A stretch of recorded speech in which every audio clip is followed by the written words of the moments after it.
Hey guys, Problem1701 here, and today I want to talk about the Fury from the Deep trailer. Because I still haven't gotten my copy in yet. I had to order through Amazon since I live in the States, and apparently they haven't gotten their shipment yet. I'm still waiting on it. But I've seen the trailer. I'm a little disappointed with it though. The animation is my. I'm having some trouble with the animation. For me,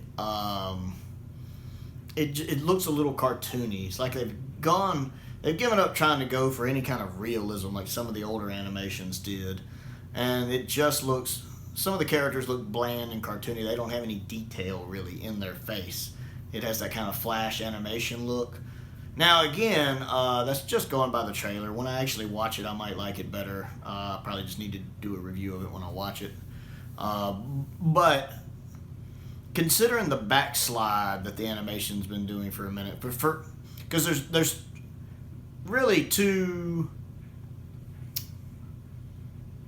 time frames of their animation. For me, there's everything they did pre Power of the Daleks and everything they've done Power of the Daleks onward. And to me, that's a big divide. Like you had everything pre Power of the Daleks, like Invasion, Ice Warriors, Reign of Terror, 10th Planet, and Moonbase, where the animation is done. Well, I won't just say one way since different studios worked on it, but the animation was done certain ways there. And then you have the way it's been done from Power On, which is different and to me a little more cartoony, although I think Ice Warriors look pretty cartoony too. Ice Warriors to me is the closest one to how they're doing it now. And I really wish they'd go back to the way they were doing it for, like, say, 10th Planet and Moonbase. To date, I still think Moonbase is the best animated. The best animated episodes that have been done in the Doctor Who episodes since they've started animating them is Moonbase to me. I love Moonbase. The characters still look realistic in Moonbase. They have details. They have lines on their face. The characters move the way they should. They move realistically. I feel like I'm actually looking at a 3D image. You know, the eyebrows shift the way they're supposed to. Their mannerisms are the way they're supposed to. And it looks realistic. And that's the problem with now. It's less so. It seems like each one we're losing more detail and it's getting more to a flash animation. Even Power of the Daleks, with its kind of limited animation in ways, the characters still had a lot of details on their face. Patrick still had a lot of details on his face. And even Lesterson had some details on his face.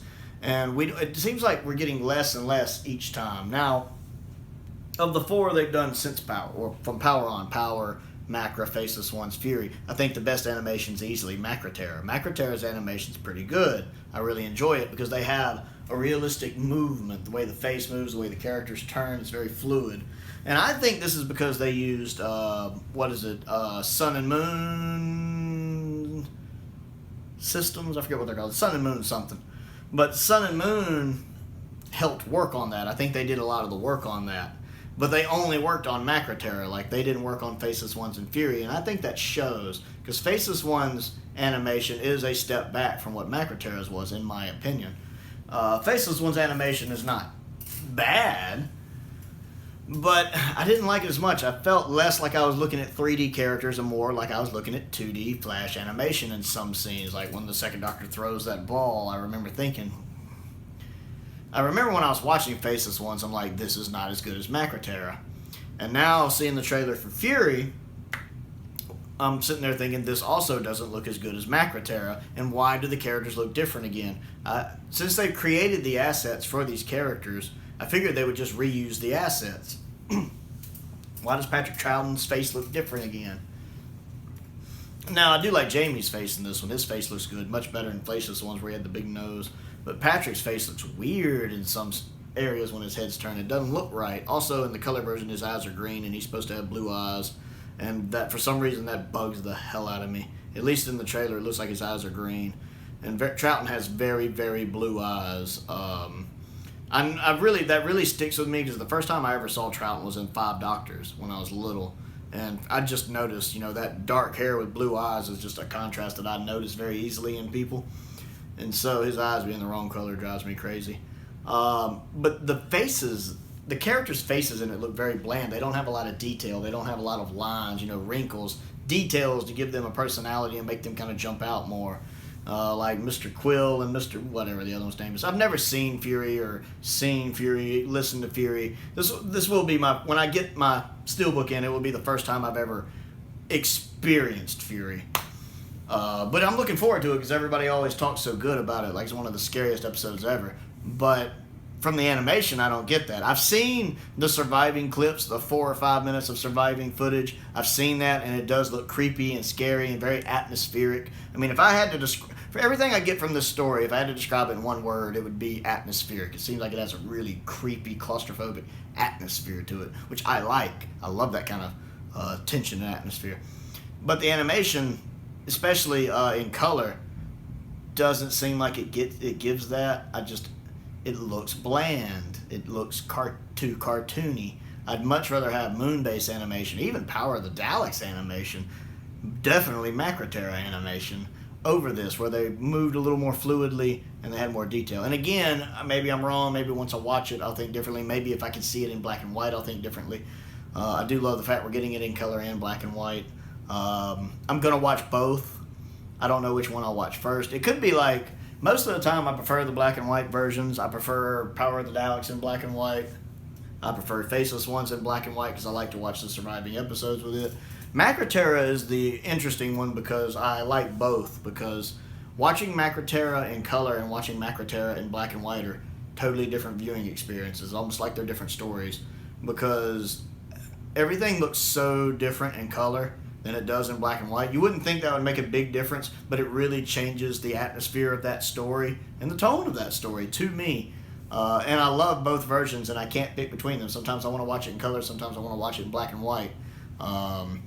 And maybe Fury will be like that. Maybe it'll be like two different viewing experiences, watching it in color and watching it in black and white. And I might like both and just get different takeaways from both. Now, that being said, there is one thing I like about the animation on Fury, and that's the backgrounds. The backgrounds look really nice in the trailer.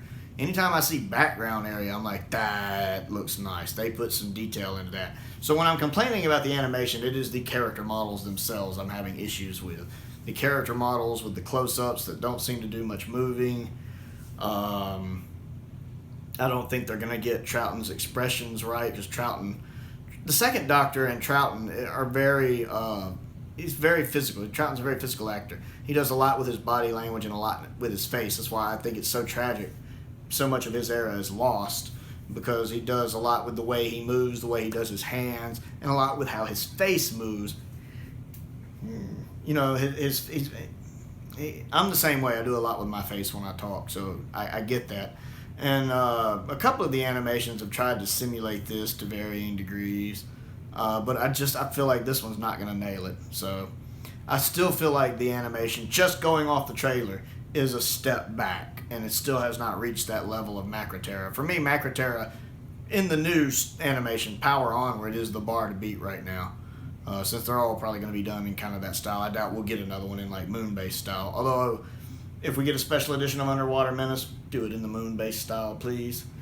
But the backgrounds do look good, and I am looking forward to getting it in, watching it in color, watching it in black and white, seeing if there's one I prefer, and hoping it's going to be better than the trailer has led me to believe it's going to be, and that this story will live up to the hype surrounding it. So anyway, it's just kind of my thoughts on the Fury from the Deep trailer. Wish they would release a black and white version of it. I haven't seen that come out. Anyway, click the like button, click the subscribe button, click the bell for notifications. Check out my main channel, Prowl1701, PROWL1701, where I talk about all things Star Wars, especially lightsabers, because I love lightsaber replicas. And most importantly, stay safe out there, and thank you for watching.